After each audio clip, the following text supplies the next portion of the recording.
Hi, I'm Scott Giambastiani at Pure Ingredient Cafe here in Google, California. And today we're going to be preparing a Valentine's Day treat for you, Cupid's Crab Cake. We're going to start off with some basic ingredients. We've got a little bit of butter, some shallots. If you haven't seen shallot before, look a little bit like a cross between onion and garlic. We've peeled these down, and the first thing we're going to do for the recipe is we're going to mince these. So we're going to take a sharp knife, make slight incisions all the way through, but keeping the end of the shallot together almost like a hinge. So when we turn it 45 degrees and cross cut, we've got a very quick, finely minced shallot. We've heated up a saute pan off to the right here over about medium heat, and we're going to add a little bit of butter. You could substitute oil for this. I'm going to melt that down. And we're going to add our shallots. What we want to do is we want to cook out the rawness of the shallots, getting them just a little bit sweet. And this is not going to take very, very long. Just grab a spoon, stir that a little bit. Shallots have a very mild taste to them, not as aggressive as an onion, so they're perfect for this delicate dish. It's going to take about 20 or 30 seconds, not really long to get them nice and sweet. As soon as they're sweet, and you'll be able to tell because the acidity is going to evaporate and they're going to smell sweet right away, is we're going to take them off the heat and we're going to put into a bowl just to cool. And we're going to use this bowl to mix the rest of the dish in. We've got a little bit of house-made mayonnaise. Of course, anything out of the jar would be fine. Put a little bit of mayonnaise into there. Allow that to kind of cool off a little bit. Next we have apple. I like to use Fuji apples. Fujis are very, very sweet and they have a really nice texture, especially when cooking. So I'm just going to take a vegetable peeler and peel off the top and the bottom. Real simple. And we're just going to get a box grater, a cheese grater, and we're going to grate the apple on the coarse part of the cheese grater, all four sides. I'm going to flip it around. So far we've got half the apple done. The apple's going to obviously add a little bit of sweetness to the dish. It's also going to add a lot of moisture from the liquid that we're leaving in the apples. The nice thing about the next ingredient, the lemon, is it's obviously going to give it some flavor, but what we're also going to do is the lemon is going to keep the apple from turning brown. So we're going to take the seeds out. If you don't have a strainer, voila, right through your fingers. Pull out the 3 pits that are in there. About half a lemon for this size recipe is perfect.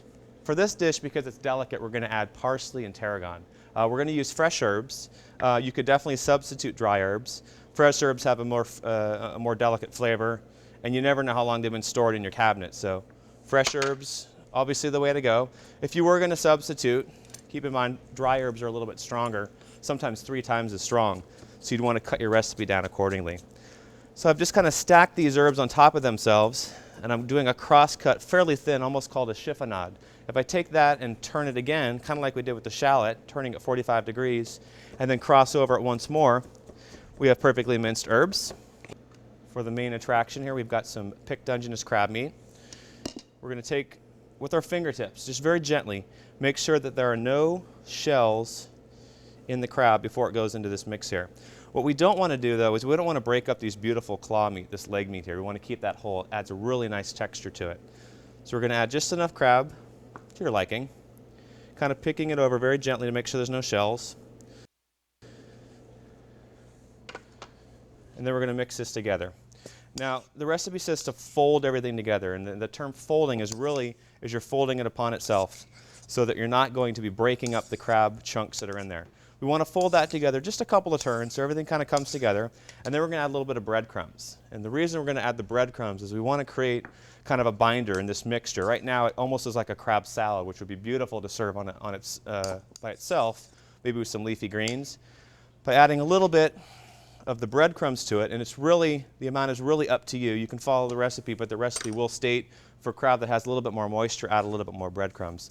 So now that we've mixed this together, we're going to add a little bit of seasoning, a little bit of black pepper, and we're also going to add a little bit of Tabasco and salt.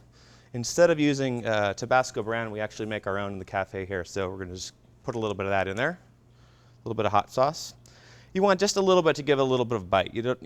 For my preference, we're not going to make this spicy hot, but you definitely could if that was what you were looking for. So now we're ready to mold this into different shapes. What we're going to do for Valentine's Day is we have heart-shaped ring molds, little cookie cutters. You can obviously use cylindrical cookie cutters, but I thought this would be fun for Valentine's Day.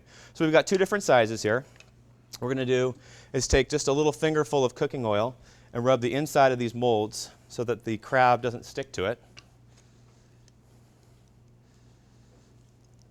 And then we're going to mold a little bit of the crab into these cutters using a spoon, just dropping it in.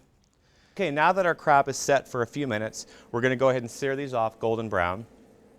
And what we want to make sure is that when picking these up, that I like to leave the crab in the actual ring mold. It's a little bit easier to pick it up without it falling apart. Take a little bit of neutral cooking oil, olive, if it's a pomace oil would be fine, rice bran oil, canola, just something that doesn't have any flavor to it, because we're really just using this to keep the crab from sticking. Go ahead and lift these guys up, put them into a hot pan, starting to sear a little bit.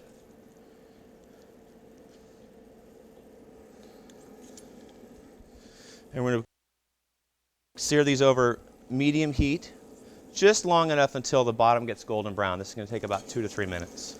At this point, we're going to plate up the crab, grab our first cake, plate that right in the center,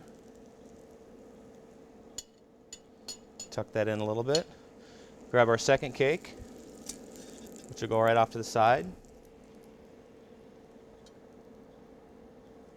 Nice. Okay, now we're going to make the sauce for this dish. Very, very simple. The easiest thing to do is to buy either pimentos or any sort of roasted pepper in your deli aisle, or of course you could roast peppers off yourself. What we've done here is taken jarred pimentos.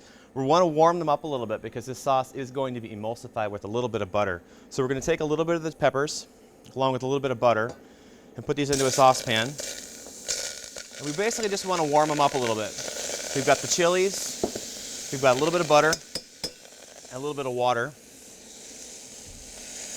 and just a splash of sherry vinegar. You could substitute any kind of vinegar you like, red wine vinegar, tarragon. Let's keep distilled out of that, okay?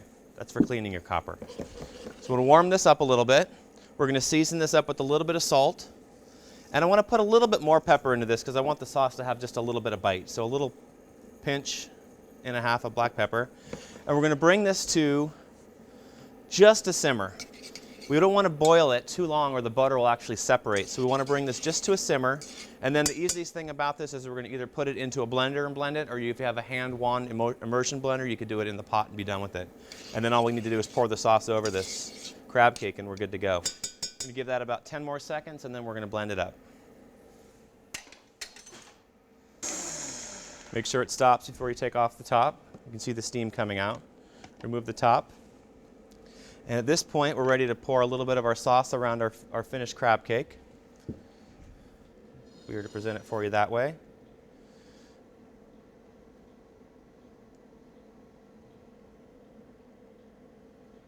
A little extra sauce for later, and you have Cupid's crab cake. All right, and to complement this dish, we have a Roeder Estate Sparkling Brut. Perfect, perfect sparkling wine to go along with this dish.